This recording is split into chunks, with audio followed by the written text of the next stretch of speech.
ของฝากจากลูกชายเพิ่นนั่นลูกชายป้าเพิ่นฝากมาให้แต่เวียงมีปลาหมึกมีปลาป๋องแล้วก็มีหมูนะแล้วก็มีหนังมีสาหร่ายมีหลายอย่างมีเปลือกนอกเปลือกงัวเนี่ยนี่คือสิ่งที่ขาดบ่ได้เอามาเบิ่งเด้อ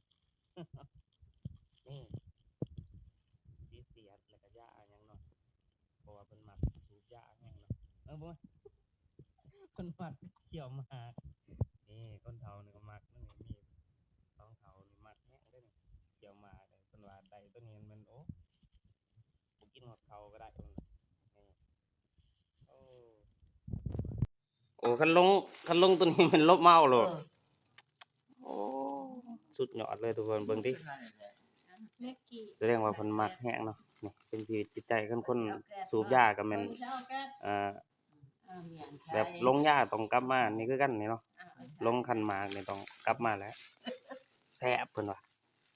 ซีนไข่นี่เพิ่นยำบ่อยากอันนั้นดอกเพิ่นยำใหม่นี่โอ้สุดยอดเพิ่นว่าถูกใจ